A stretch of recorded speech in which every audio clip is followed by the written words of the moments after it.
se llamaban tierra adentro, la pampa y la cordillera. Después fueron campo afuera, porque las palabras pesan, con esas cosas empiezan a vaciarnos.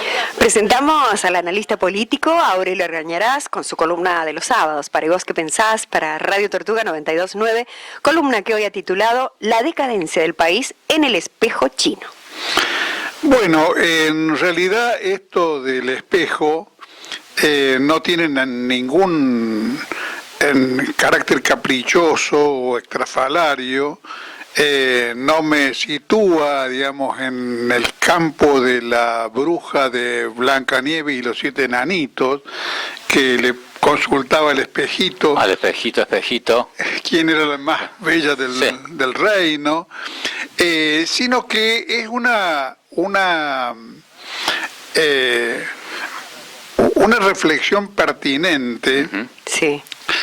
Por lo menos para quien tenga un mínimo, diría yo, de conciencia histórica respecto a la evolución de cada uno de los dos países. En realidad, durante la semana me inspiraron a hacer esta columna dos recuerdos, no dos recuerdos, uno es un recuerdo, la exposición de Cristina Kirchner en la Universidad del Chaco hace unos años, donde contó que en su entrevista con Xi Jinping le había señalado, recordado, digamos, a Xi Jinping que en el año 49, mientras China todavía tenía epidemias de hambre, recién salía de la guerra civil y, digamos, los comunistas acababan de tomar el poder en el 49, la Argentina, entre tanto, estaba en el selecto club de los países que podían fabricar aviones a reacción. ¿Año 40 y...? Bueno, el avión de reacción es de los primeros años de la década del 50. El 50, claro, está bien. Pero, bueno, más o menos sí. Hay una correlación temporal.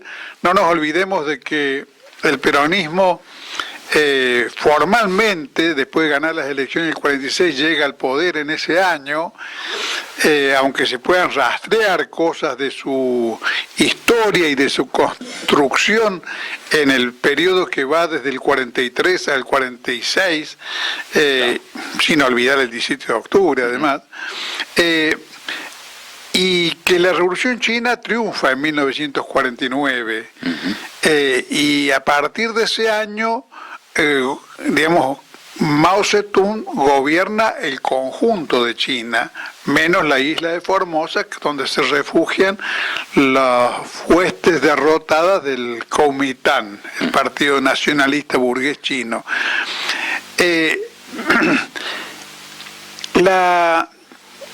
Y la otra cosa que me inspiró fue embarcarme en la lectura de un texto del historiador cordobés Roberto Ferrero, amigo mío además, sobre la fábrica militar de aviones, bueno, que tiene una relación con este tema, tal como lo he señalado recién, en el hecho de que la Argentina lanzó, creo que fue en 1952, no, pero si no fue ese año, fue un año antes, un año después, un avión que a algunos observadores les parecía sorprendentemente parecido al MiG soviético.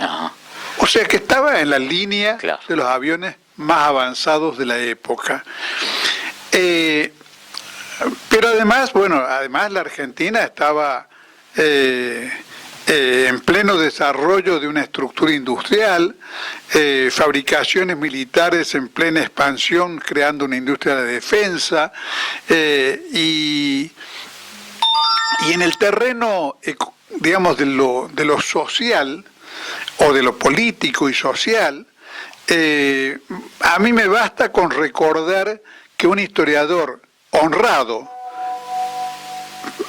pero que no era peronista, era radical, como Félix Luna, en su relato sobre los años de esos gobiernos de Perón, puso de subtítulo del libro "La Argentina era una fiesta". Y en realidad la Argentina viene sufriendo una caída, una decadencia, una descomposición estructural desde 1955. O sea, es la caída de Perón es el punto de partida de esto que podemos llamar una lamentable decadencia, retrogradación de la sociedad argentina, que nos resulta, a los que queremos a este país, a los que somos patriotas, muy dolorosa y hasta diría humillante si nos miramos no solamente en el espejo de China, porque el que no sabe nada de historia es probable que crea que la China actual, una de las dos más importantes economías del mundo, de las dos más avanzadas, en una disputa en el terreno de las tecnologías de punta con Estados Unidos, que ha sido durante muchas décadas el hegemón mundial, es posible que alguien que desconozca por completo desde dónde viene China, le parezca muy extrafalaria esta comparación. Por eso mencionaba a la bruja de Blancanieves, como diciendo de dónde sale esta cuestión de comparar a la Argentina con China. Pero en realidad, si uno recapitula sobre las cosas que hacía la Argentina en 1951, 52, 53, 54, cuando la fábrica militar de aviones, originalmente fundada en 1920, se había transformado ya en el IAMI, el Instituto Aeronáutico y Mecánico del Estado, y estaba fabricando no solamente aviones, sino además de otras cosas ligadas a la aviación, por ejemplo, tenía la fábrica de paracaídas, pero estaba produciendo automóviles, estaba produciendo motonetas. Vos, Roberto, que sos un afecto a las motonetas, Año 56 tengo una Puma segunda serie. Claro. Y estaba produciendo tractores. Claro. Tractores que dejó de producir para cederle el lugar a Fiat cuando Fiat se instaló en la Argentina en 1956. Claro. Pero no solamente con China podemos compararnos. En esos primeros años de la década del 50, escuche bien, oyente, Japón todavía importaba automóviles. Mira. O sea, nosotros no estábamos en una situación cualitativamente distinta en materia de fabricación de automóviles al Japón. Y estábamos muy lejos de Brasil, no solamente en la producción de aviones, en la cual Brasil ni siquiera había comenzado a existir, sino incluso en el terreno automovilístico, porque todo lo que tenía Brasil en Sao Paulo eran dos fábricas. La segunda no recuerdo de quién era, pero una de las dos era de Ford, pero que se dedicaban exclusivamente a armar automóviles con partes importadas de los Estados Unidos. O sea, era una ensambladora. Claro. El Brasil no tenía fabricación de automóviles. Entonces, cuando vemos hacemos estas comparaciones, nos miramos en estos espejos, la imagen que el espejo nos devuelve, la verdad que es desoladora. Es muy amarga, pero Pero además digamos, lo desolador y lo amargo, como todas las malas experiencias de la vida, lo mínimo que nos exigen es una reflexión seria, profunda, fría, calculada, no, digamos, superando el llanto, superando el dolor de qué nos pasó, a qué se deben estas cosas. Y la fórmula, porque si hablamos del espejo chino, alguien podría decir, bueno, esto es una valorización del hecho de que China haya sido gobernada durante estos 80 años que van desde el 49 hasta ahora por el Partido Comunista Chino, y entonces lo que se está sugiriendo como fórmula es el socialismo o una política del corte de las que han sostenido la izquierda o la izquierda comunista, digamos, ¿no? Pero si además añadimos a la lista a Japón y a Brasil, evidentemente ya estamos en otro terreno, no estamos en un terreno de confrontaciones ideológicas que no es que sean malas, es que pueden ser utilizadas a veces para sugerir que hay una distorsión del planteo. En realidad, si lo vamos a reducir a su mínima expresión, lo que nos ha ocurrido a nosotros y lo que ha ocurrido con los chinos es que en un caso, el de los chinos, hubo patriotismo, hubo gobiernos centrados en favorecer el interés nacional y el bienestar de su población, y en el otro, el nuestro, ha habido la prevalencia después del 55 de gobiernos oligárquicos,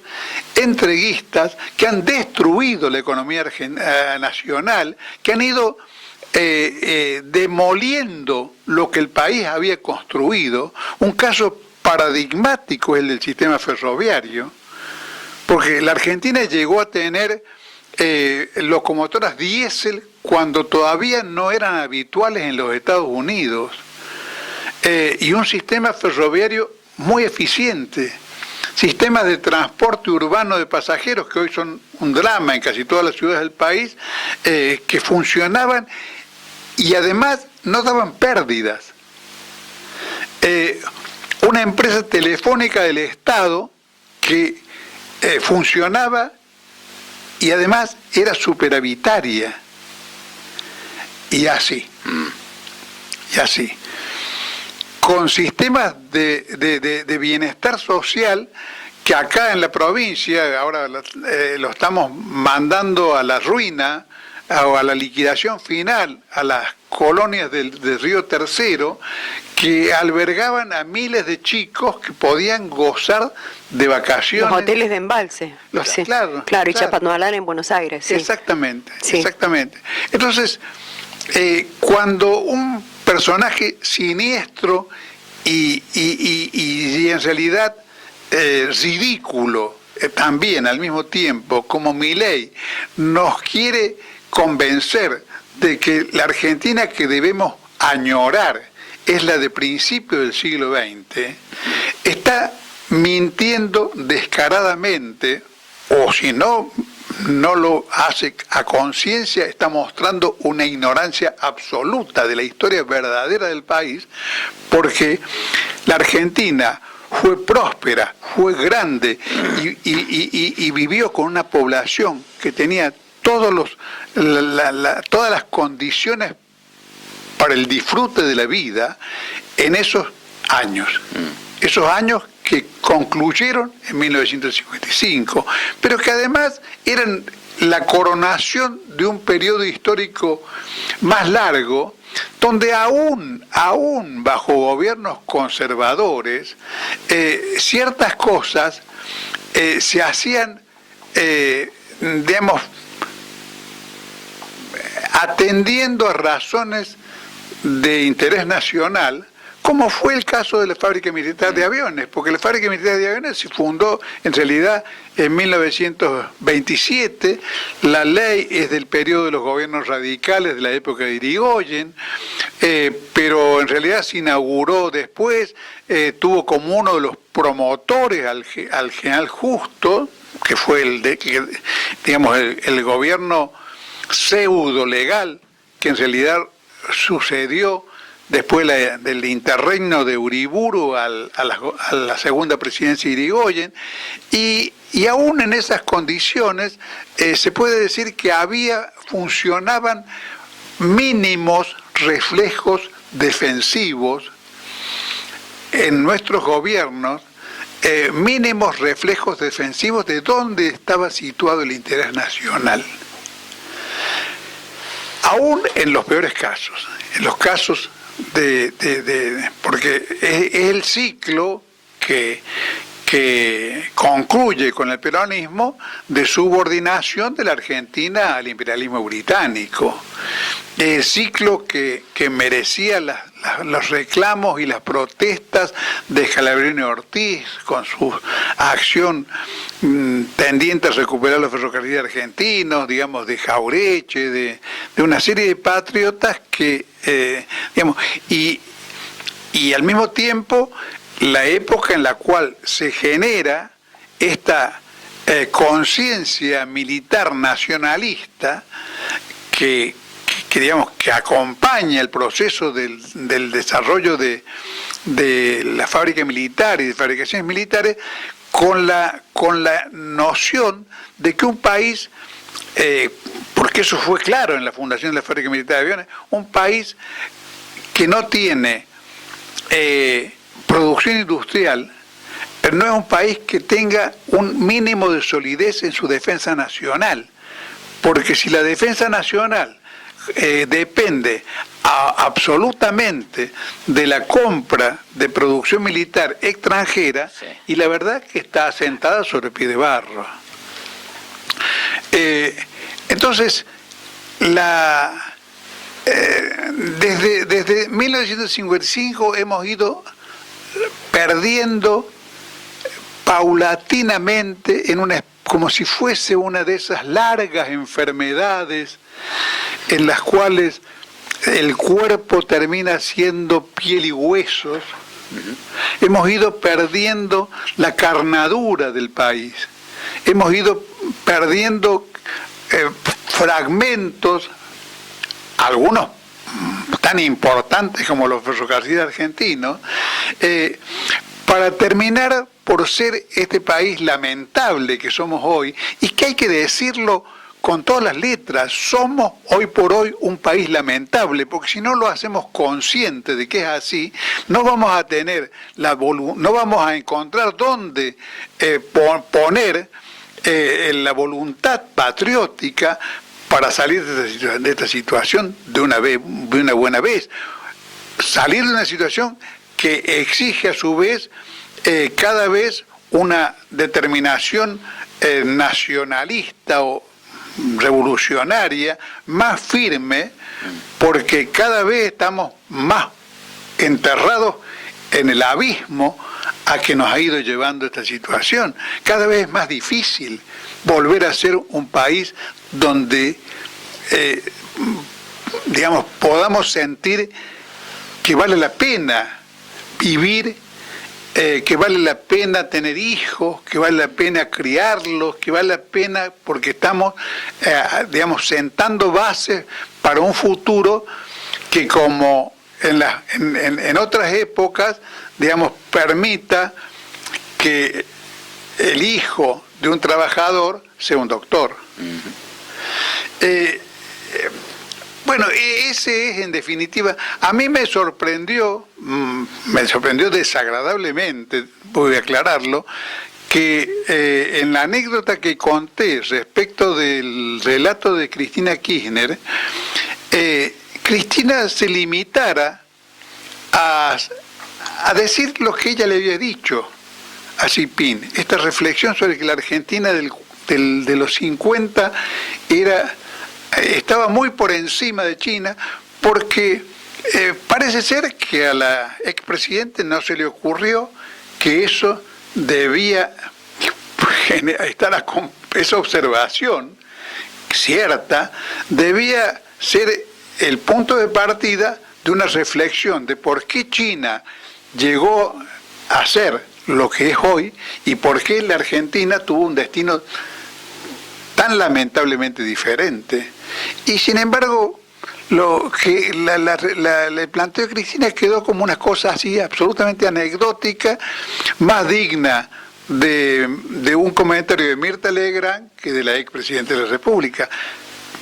Pero, digamos, la conferencia está en YouTube, cualquiera puede verla con sus propios ojos, y realmente no estoy exagerando nada en el sentido crítico. Fue así. Y creo que reflexionar sobre esos cotejos, mirarse en esos espejos y pensar qué nos pasó es sustancial para plantearse y buscar un camino para recuperar la patria. Mientras el gringo hace bulto y nos corre con la vaina. Judío o turco mugriento le dicen al inmigrante que se hizo criollo al instante y se mezcló en el gauchaje a combatir los ultrajes de sajones elegantes. Si uno es inglés o francés, ya tiene el don en la mano. Pero si es gallego o tano, lo miden con otra cuerda. Tano o gallego de mierda será siempre ese paisano.